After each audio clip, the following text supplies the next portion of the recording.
Happy New Year, everybody. Hey, Happy New Year. What was his name? Cactus Tom? Well, what does that make me?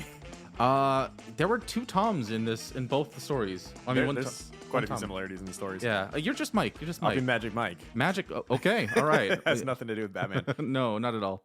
Yes. That does seem like it would be a name of a Batman villain or some kind of JSA character or something. Until I mean, the guy who plays Magic Mike plays the voice of Superman in the Lego movie. he did, didn't he? Yeah. Yeah. You know they're making another one of those? Yeah, I did. Yeah. I haven't watched any of them.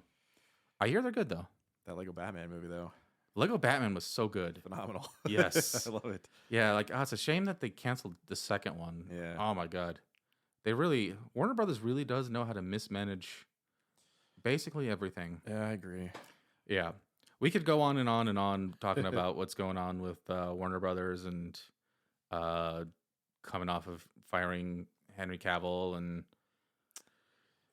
everything else. But whatever. We're here to talk about Batman, specifically Batman number 10 and Detective Comics 72. 72.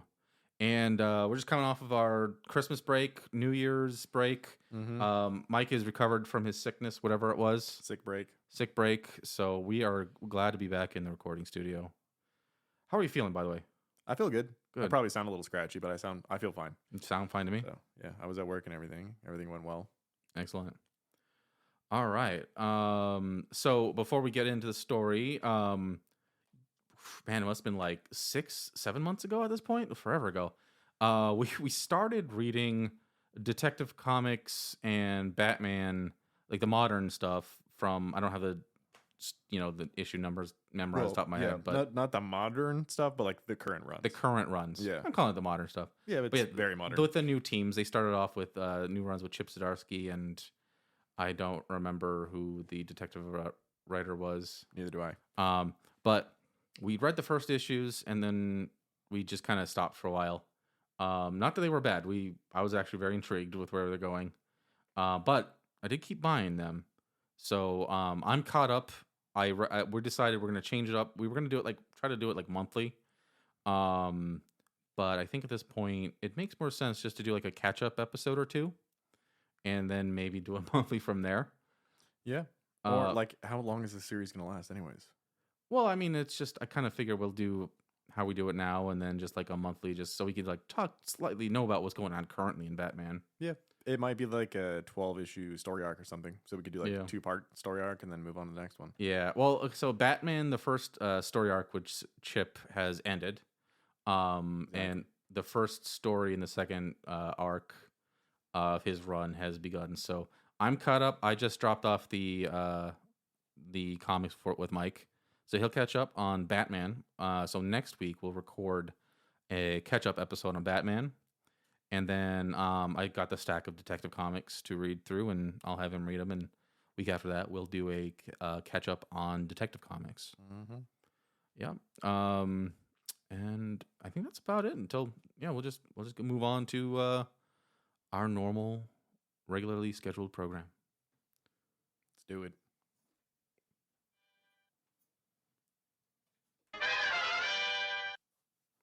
All right. So, man, it's been a while. Oh my god. I'll let you lead in with the Batman. You read Batman. Well, we both read it. But Yeah, we both read both stories, but I wrote the synopsis for this one, and it is the shortest one I've ever written. Don't know why, but it is. you know what? Short but sweet. Hopefully it's sweet. Hopefully it's punchy. We'll see. I wrote it when I was not feeling the greatest, and I haven't reread it. This is Batman number 10, story number 4, The Sheriff of Ghost Town. Art by Bob Kane, Jerry Robinson, and George Russos. Written by Bill Finger. The splash page is bright green, and it looks like it's the Arizona desert because there's a cacti, or sorry, not any cacti. There's a saguaro cactus in the corner, which, they're only in the Sonoran Desert, right? So Yeah, like this whole time I was thinking like this has got to be modeled after Arizona. it is, especially with the era. There's a lot of movies that were set here or visited here. Like this was, let's see, 1942. I think this is right before like the big Western boom, but like Westerns were still popular at the time, but they're going to hit a peak There was black and white in a Westerns. decade. Oh yeah. What I'm saying, they're going to hit a peak at like, Yeah, they are. I don't have the statistic like off the top of my head or anything like that, but I read like you know, everybody's like sick of like superhero movies and all that. Like what they say, we're like being saturated by it. Yes. But like the amount of superhero movies we have today, like, is like Oh, it's nothing. it's like barely like a percent of like the amount of westerns done in like the 1950s. Yeah. Oh, I know. Yeah. Yeah. Which I started like finally getting into some of that. Watched all of Maverick on Tubi. Maverick is great. I really like Maverick. I'll check it out when I have Yep. some free time. Been watching a lot of silent movies. Mm. Let me get into the splash page. Yes. Actually, I briefly described it. Green background, saguaro, and then there's a giant black star in the middle for some reason. And leaping out of the giant black star or in front of it is Batman uppercutting some Western hoodlum. And then in the background, Robin is like diving out of the air towards another cowboy hoodlum that's running towards Batman. Desperados. Oh, I can't forget to say that Batman's wearing a sheriff star on his He uniform. is, yes. The Black Star is obviously an allusion to the Black Star Dragon Ball in GT. Yeah, not the sheriff star Batman Yes. wearing on his chest. The multiversal Dragon Balls, which will probably be in like Dragon Ball Super 2 or whatever. Who knows? Anyway, You want to read that blurb? I do. All right. Wish me luck. It's a long one. They all wandered into the forgotten village, an old prospector, an orphaned youth, a homeless couple, and a doctor too old to serve man. Forsaken folk, wanted by no one, they rebuilt this ramshackle community into Sunshine City. But suddenly descended men with the souls of vultures to steal the fruits of honest labor. And there are dark days in the Sunshine City until the mighty Batman swoops down from the skies to fight six-gun peril when he runs for the post of the Sheriff of Ghost Town. I don't think you messed up once. I didn't. If I think if I read it like more, I could have like got the diction better. I would hit the clapping sound effect if I knew which one it was. Also, I think you know what else makes me think this like is Arizona. What? Sunshine City. Yeah. We're more known for Sun City. Very different from obviously a Western ghost town, but it is full of soon-to-be ghosts. There are Western ghost towns here. We are the West. Yep. Just this is full of old people. All right. Excuse me a sec. Okay, better. Our story begins in a ghost town. Cactus Tom and young Joe have been trekking across the desert for days, looking for a place to start a new beginning. They decide to settle down and resume work at the old abandoned mine. Pretty soon, other wayfarers start to show up. First, an old man and his wife, then a doctor and a carpenter, and before they know it, their once ghost town has a nice little population. They decide to name it Sunshine City. One day, some grifters, working for a man named Froggle, come into town. What a name. I know. At first, I didn't realize it was his name. I thought it was a typo. They realize that the town is mostly just a bunch of helpless old folks. So they take advantage of them and steal their gold and their money. Okay, so this is like our Sun City. Yeah. A bunch of townsfolk get together in an old schoolhouse to discuss what to do about the outlaws. But before they can come to some kind of solution, Froggle and his outlaws set the schoolhouse ablaze, forcing everyone to flee. Cactus Tom and young Joe sit at home, distraught. Tom cries out of sympathy for the others in the town. He tells Joe that they need the bravest soul in the country to fight off the outlaws. And Joe tells him that that's Batman. Batman. Yeah. Joe rides all night till he gets to a neighboring city where he asks a reporter at the local newspaper if he knows who or where Batman is. The reporter doesn't, but after hearing Joe's story, he decides to publish it in his paper that will be circulated all across the country. Next, he goes to a local radio station and he gets the same treatment. He asks for Batman's help on air. In the home of Bruce Wayne, our two heroes are busy reading the story about Sunshine City when the radio spot comes on. They make the decision to leave for Sunshine City immediately. As the Batplane approaches the city, Batman sees some outlaws trying to hurt Joe. He and Robin set the Batplane on autopilot and then jump out and incapacitate the villains. They save Joe, and then they head for the town where they are met with applause, and Batman is nominated to become sheriff. Froggle sees everything and decides to run for sheriff himself and rig the election. The city puts on some parades leading up to the election, and hijinks ensue. Froggle's men try everything they can think of to skew the election in their favor, but in the end, Batman is elected sheriff, and he deputizes Robin. For the next few weeks, everyone in the town makes nice, including Froggle and his men. I like it when they get reformed. It's just temporary. They're faking it. Batman keeps the peace, and Bruce Wayne makes some charitable contributions to the city that will give them electricity and paved streets. Froggle and his men hear about the donations and decide that they are going to rob Cactus Tom's coach when he comes back to the city with all the money. The next day, when Tom is riding in the city with Robin and another man in tow, they are attacked. The money is taken. Tom is fatally shot. Sorry, Tom. Rest in peace. Robin is bound and then taken hostage. The third man manages to make it back and delivers the news to Sheriff Batman. Sheriff Batman, that cracks me up. I know, I love it. I had to put it in there at least once. Batman and a posse of old people with guns hit the trail in search of Froggle and his men. The trail seems cold, but then Batman finds some bullet shells from Robin's pistol, and they follow them until they reach the bandits' hideout. They storm inside and lay waste to the men. Batman and the old people storm inside and lay waste to the men. It's so funny. The men give up their boss's location, so Batman and company head back to the city lickety-split to catch up with Froggle before someone can tip him off. Just as the dynamic duo get into town, someone is tipping Froggle off about Batman, but it's too late. The Caped Crusader gets off his horse and makes his way into the saloon where he takes Froggle apart, piece by piece. Afterwards, the people of Sunshine City erect a statue of Cactus Tom. Batman and Robin pay their respects and then head back home in the Batplane. The end. It's good. I'm kind of surprised they didn't erect a statue of Batman, honestly, but They've done that, like, they've done it before. Yeah. How many statues of Batman are there around the world? but you know, I think Cactus Tom deserved it. He laid his life on the line and paid the ultimate price. Agreed. What do you think about this one? It was fun. It was fun writing the review for it, or writing the synopsis for it, because it's so out of the ordinary for like most Batman stories so far. Weirdly enough, I thought it was a little bit derivative of the North Pole crimes. It is derivative of that one, but Yeah. like the difference in setting and the fact that there's like the ghost town and all, like Yeah. the fact that the village is just a bunch of old people and they're helpless. Mm-hmm. I thought that made it a little funnier. Yeah, I did really like that. It's a fun story that's not really deep, or I don't think it has much to like talk about overall. But I like Sheriff Batman, Yeah. and I'm thinking about it like he's not a vigilante. I mean, granted, in Gotham right now he is like a deputized like official law enforcement, right? Mhm.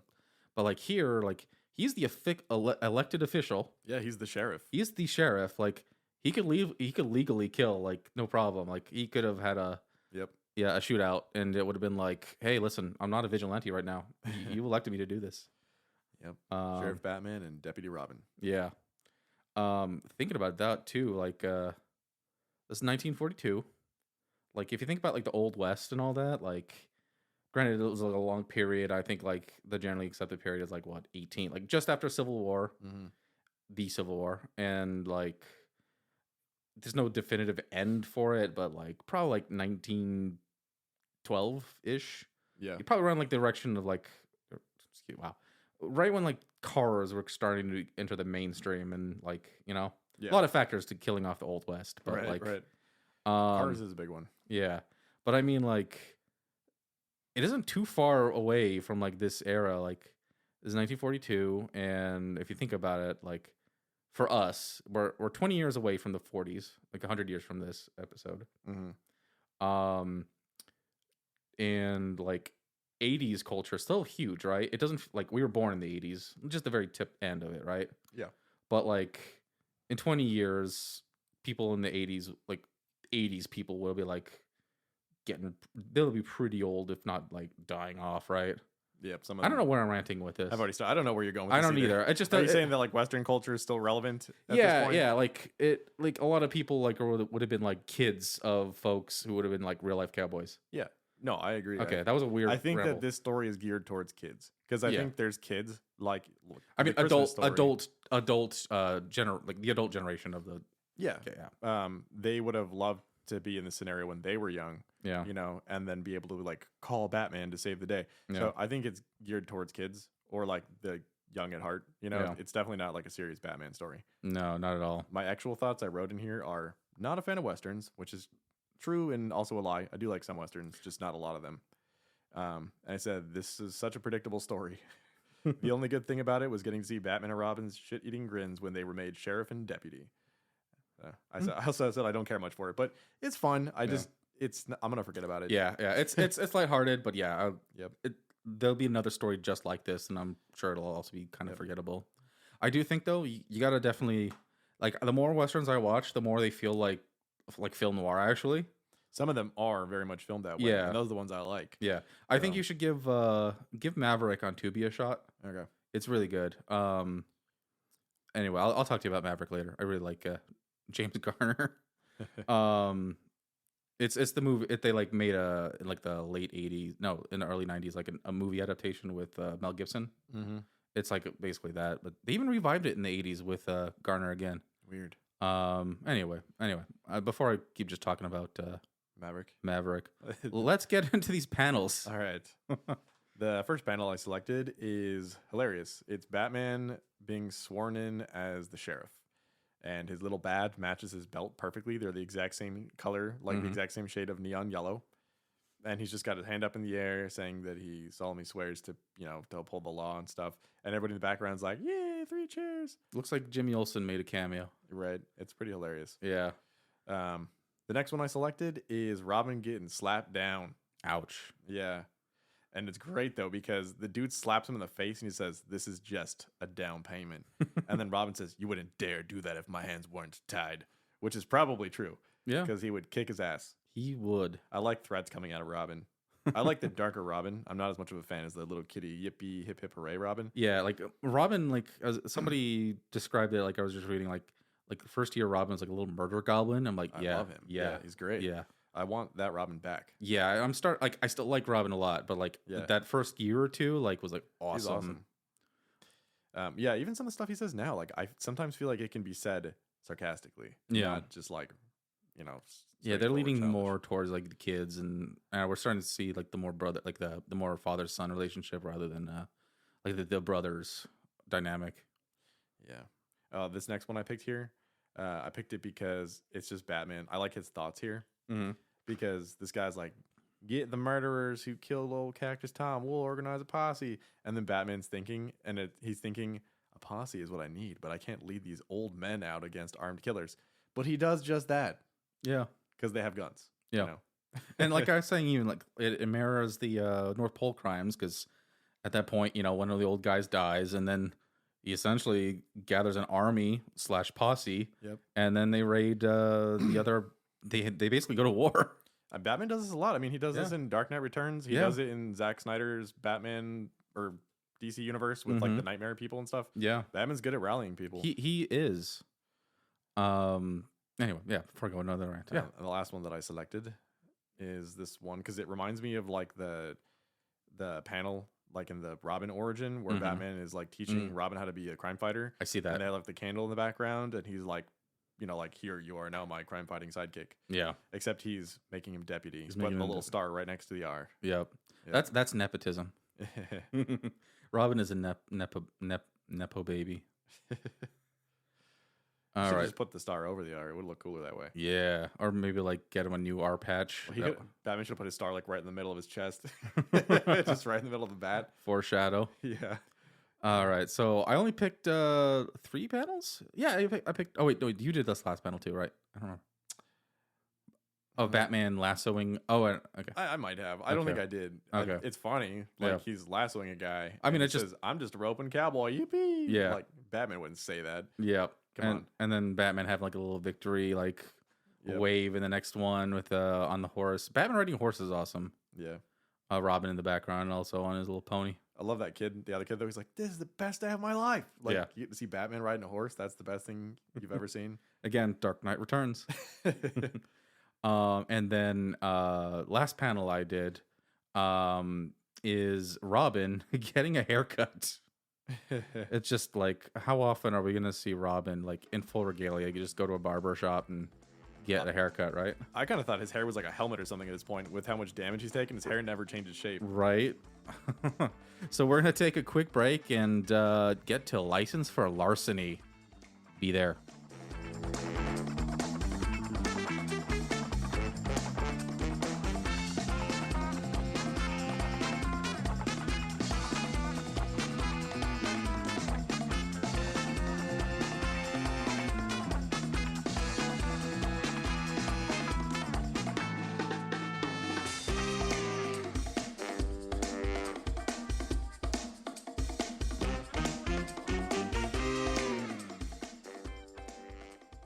And we're back. No, I noticed something while we were on break here. Hmm. This little recording sign that we got. Oh, by the way, we got a cool little sign that says recording. Yeah, I have to take a photo. My brother of bought it for us for Christmas, but it's pretty awesome. it's throwing like these cool like 80s like cyberpunk neon vibes because Yeah. it's got the little blue charger down there. You notice that? It's like blue on this side and purple in the middle and then red on that side. Yeah, we're Stepping our game up a little here. we are. Yeah, it's looking awesome. So this is Detective Comics number 72, License for Larceny. It's 1943, February 1943. Art by Bob Kane, Jerry Robinson, George Russos, and it's written by Joseph Samakson. Hope I got that right. I really should have like looked up what he did, but damn, I always forget. What about this cover? This cover, yeah, like this is an interesting one. You want to describe it? Yeah, I'll do that. All right. It's a yellow cover. Mm-hmm. It's not my favorite. There's some funny stuff in it. I like what's going on. I just don't like the art necessarily. Yeah. I'm not that upset with how Batman and Robin themselves are drawn. They're drawn a lot more articulated than usual, a little bit less cartoony, more athletic looking and stuff. Batman's way less bulky than he usually is. I wonder if it's a different. It's got to be a different artist. Yeah. But basically, it's a guy in a suit with a hat on and a gun and a cigar in his mouth, and he's holding a contract or a license actually that says that this is to certify that Larry the Judge is empowered to execute Batman. Yep. And then Batman's like lunging at him with his fist, and Robin's like, I don't know what Robin's trying to do, dance around in a circle. Yeah, it looks like he's about to have a jig. Yeah, they're just upset that this guy has a license to execute them, basically. Yeah, so I mean, very simple. The guy is Larry the Judge, Yeah, as we'll clearly. see, explore in the issue. He's looking. He's an older guy. He looks like Vince McMahon. And that he totally does. Yeah, like now with his like old man jowls. Like, Yep. I don't know if it's like post or after like that weird plastic surgery he got like a year or two ago, which makes him look way different. I gotta take a swig here. Ugh, throat felt awful for a second. Okay. So let me describe the splash page and let you do the thingy. Of course. The splash page is actually much better, I think. I would say that the splash page blew me away. Oh. So it's like kind of like it all takes place in a yellow circle, against like a, I don't know, a tan background. It's ugly. Yeah, it is, albeit an ugly color, right? Like Yeah. not the greatest colors, but there's a giant gun or a regular sized gun and tiny people on it. Mm-hmm. You got Robin. He's lassoing onto the trigger guard. the trigger guard. That's what that thing is called. Yeah. The gun has recently shot off. Like there's a nice smoke coming off of it. Somebody is like on the edge of the barrel, like by the the Amy sight. I was gonna call it Amy thingy. Why the Amy thingy? I haven't shot a gun in forever. Yeah, he's like hanging out. I don't know. Maybe he did get shot. Maybe the bullet just like did a UE and just like went into his back and he's dead. I don't know.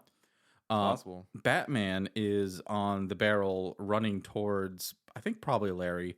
He looks kind of like Larry, different clothes, but he's holding a Tommy gun, and Batman he's got the barrel of the Tommy gun, and he's like moving it away to like, Badass. it's pretty badass, yeah. And then you got a couple other gangsters, one hanging on the butt of the gun, the other one is like hanging on the hammer. hammer. Yeah. He's hanging off the hammer. Yep, it's cool.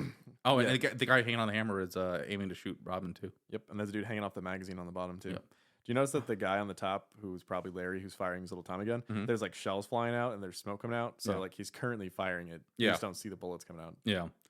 We see the shells. Yeah. And also, right under the Batman logo is a little stamp to buy war bonds, because we're in the middle of World War II. Yep. Crazy that we started this we started this. Batman started like what? I think it was like when was VJ Day? Not VJ Day. Pearl Harbor Day was this December 7th, 1949. I think. I don't remember. Or 39. I think Batman started like just a few months before America entered the war. So now we're definitely like mid-war, at least on America's end. Yeah, we'll be there. Actually, I took a quick peek at the next issue of the cover of Detective Comics number 72, and that is definitely a cover we'll have to talk about in detail when we get to it. Both the next two covers will be awesome to talk about. All right, so I'll let you get to the splash thingy. Okay. Suave and sinister, a pompous furor of felons, rations crime for his hoodlum hordes, and taxes each rugged ruffian for the privilege of breaking the law under his despotic rule. Is that how you say that? Despotic? Yeah, probably. Deeds of desperation pay dividends. Nice. That's a terrible one. Jeez. I like that, actually. I mean, it's great, but it's really hard to say. Yeah. A lot of alliteration.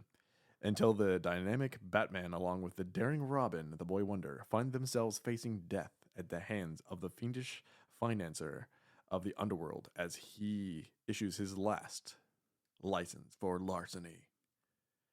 You know what? Good job on not immediately saying duo after reading dynamic, because I would have just said it automatically. I heard it in my head, and I kind of saw it on the page, but I didn't say it. All right. So, I got a definition of larceny from Wikipedia. Because last time I think we left off and we're like, what was larceny exactly? Because I never knew an exact definition, right? Mm-hmm. And I literally have a master's in criminology and criminal justice, so whatever. This is from Wikipedia. Larceny is a crime involving the unlawful taking or theft of personal property of another person or business. It was once an offense under the common law of England and became an offense in jurisdictions which incorporated the common law of England into their own law, where it still remains in force in some cases, many cases. But the crime of larceny has been abolished in England, Wales, and Ireland and Northern Ireland, broken up into specific crimes of burglary, robbery, fraud, theft, and related crimes. However, larceny remains an offense in parts of the United States, Jersey, New South Wales, Australia, basically taking away personal property without the owner's consent. Yeah, I was under the impression that larceny hold a higher jail time and fine than like stealing money. Yeah. So I mean, it's kind of, I guess it started as an umbrella term before we like moved into like little smaller ones. Yeah. But yeah, maybe like they just use it more for like white collar crimes. I don't know. Yeah. Whatever. I'm not a lawyer. So let's get into the synopsis with that under our belts. Bruce Wayne and Dick Grayson visit the office of Larson Inc. in order to investigate what Bruce suspects is an investment scheme. J. Spencer Larson promises to double your money in 6 months. Too good to be true? Bruce hands Mr. Larson a check just to see what happens. Larson leaves his office for the day and goes home. He sits in his makeup chair and puts on a fake scar to become another persona, Larry the Judge, a notorious underworld czar. He goes to the slums and finds a bunch of gangsters. He shows them newspapers detailing how criminals keep getting foiled and lose to the cops. He delivers a new edict. All criminals have to buy a license to do crime from him before they can pull off any jobs. One criminal asks how he's going to enforce this. Well, with his own squad of corrupt cops. And he will only license out high-class larceny. No petty stuff. He wants to make money. Oh, and he gets a cut as part of the deal. So, days later, someone asks to buy a license to rob a candy store. The judge tells him he's going to rob a theater box. A pickpocket asks to be able to steal from a crowd on a subway. The judge makes him steal from a high-class banker. Shouldn't be a crime, in my opinion. An unlicensed hoodlum decides to rob a gas station, and he's stopped by the judge's fake cops and taken to trial. The judge finds him guilty and sentences him to turn over his loot and pay a fine double of what he made. Sometime later, a crook named Gaspipe Grogan tells the judge he wants to rob a house, but he doesn't have an idea which one. The judge suggests the house of Commissioner Gordon. His wife has some jewelry that would make for a pretty good target. So, that night, Gordon is pacing in his home, waiting for Batman and Robin to arrive so they can figure out everything. Everyone, but say they could like talk about like this latest string of robberies. Gordon gets a knock on his door and opens it to find it's Grogan and his goons. They knock him down and make their way in. Batman and Robin finally come by and they notice that there's no lights on. They peer through the window to witness the robbers. They crash in through the window and beat them up. Robin unties Gordon, and they spot one of the licenses on the floor. None of them are familiar with Larry the Judge, and Batman is unable to get any info from the crooks.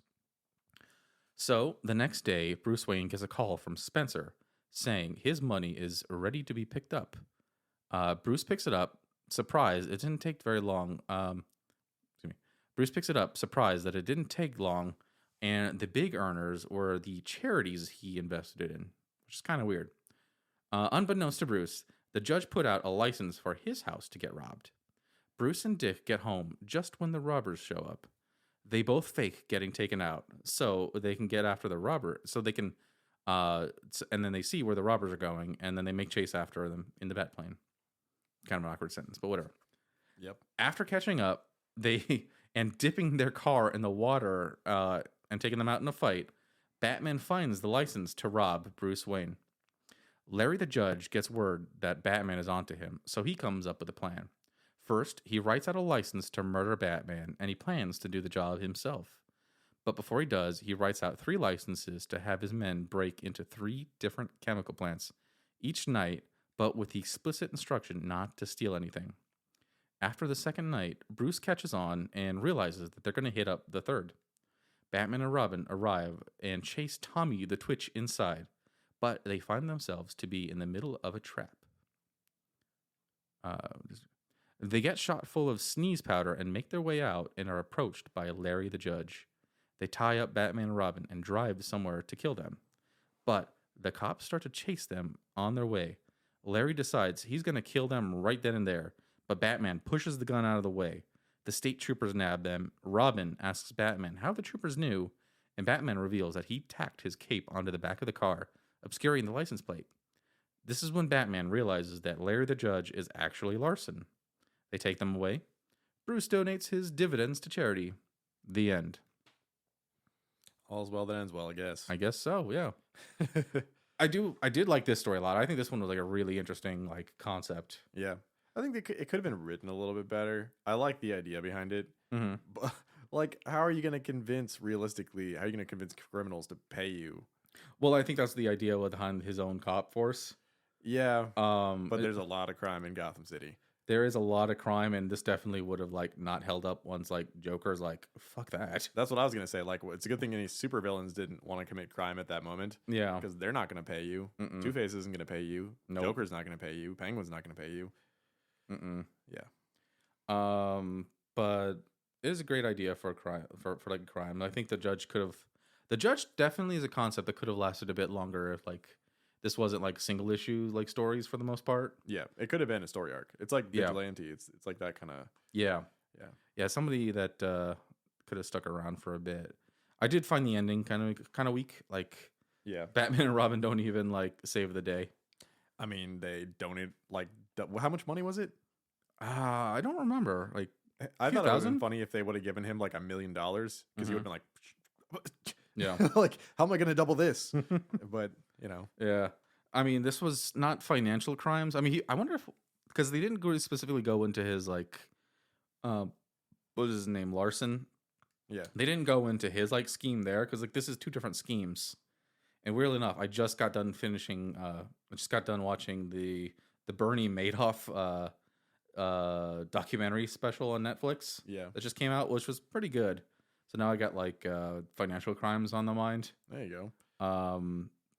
Definitely think, yeah. I mean, that was a Ponzi scheme. So I think maybe he was like doing a Ponzi scheme with that, or or maybe all the money is coming. He's laundering from criminals. Yeah, he's laundering money. Yeah. That's all money from crimes, we're assuming. Yeah. And Batman just donated a bunch of that money. Yeah. So technically, he got some laundered money, but he donated to charity, whatever. Yeah. And Batman, well, I mean, it's not like he's gonna throw the money away. Yeah. Or keep it. Yeah. Plus, I mean, whatever. He's arrested. Yeah. So whatever. Batman's good there. He donates money in both these stories. He does. Yeah, he donates money in this one, stolen money, laundered money, Mm-hmm. and the other one he donates his own part of his own personal fortune. Yep. So this is the 3rd time he's done that. Yeah. Yep. He was a philanthropist even at the beginning. Mm-hmm. Might as well. He's got tons of money to go around. Yeah. And you have any other thoughts on this one? No, it was good. I like I said, I wish it was like a little bit better written, just because like you were saying right there, like I want to know a little bit more about his plan and exactly how it's working out. Yeah. And I do think he could have been at least like a 2-part villain. Yeah. But yeah, that was good. It was an easier read for sure than the previous story, Yeah. but not as much fun. Wasn't as fun, but yeah, I think there's more to chew on this with this one.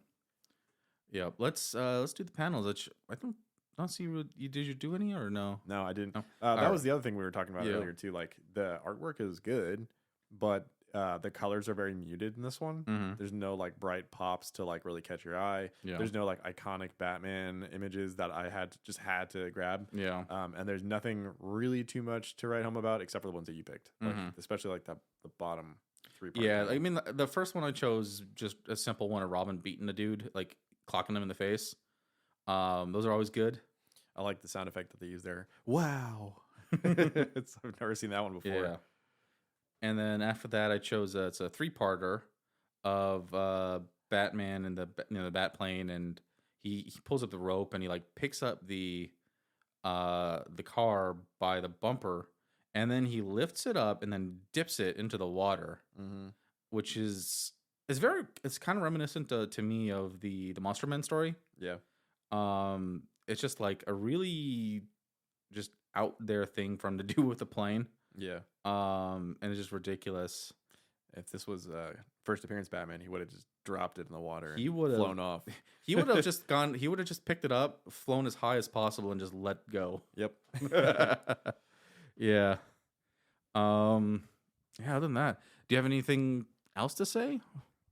No. We're kind of getting to like this weird moment in Batman where like there's not a lot of firsts happening anymore. No. We got through most of the firsts, and there's not a lot of like callbacks. Like they're just because it's like you said, we're in the middle of the war. Yeah. Right? So they're more kind of going for like escapism. Yeah. And like first appearance Batman is more like gritty. And there's some escapism to be had there with like the mad scientist villains. Yeah. But we're beyond that point now. We're into like the gangster crimes and stuff. Yeah. So they're kind of shying away from that a little bit and going a little bit more fantasy. The culture is shifting for sure. Yeah. This one's a little bit more realistic, but still. Like there's a good balance in those earlier stories where they have realism and fun. Yeah. Yeah, and I think this one tended towards the realism. The other one was a little more fun. First one was more about the fun. Hopefully the next one is right in between. It looks like it will be. Yeah. Yeah, so I think at this point we're going to wrap up. Oh, I have to edit that. Okay. So I think at this point we're going to wrap up this episode. Next week we got planned, we're going to actually want to resync up so that we're in 1943. So next week we're going to do Batman number 11, stories number 1 and 2, and we'll continue on to that until we sync up to our spot in 43. Should be a good episode. Should be a good episode. If you can, please help us out. Leave a review on your favorite podcatcher of choice, Apple, Spotify, wherever you can leave comments. Yeah, just post a comment. Yeah. Reach out to us at Become a Bat Pod on Twitter. I think I'm going to start a Tumblr pretty soon. Other than that, we do have some plans for later this year. We'll get that Batman catch-up episode up, and I think that's it. Thank you so much. Good night. See you later.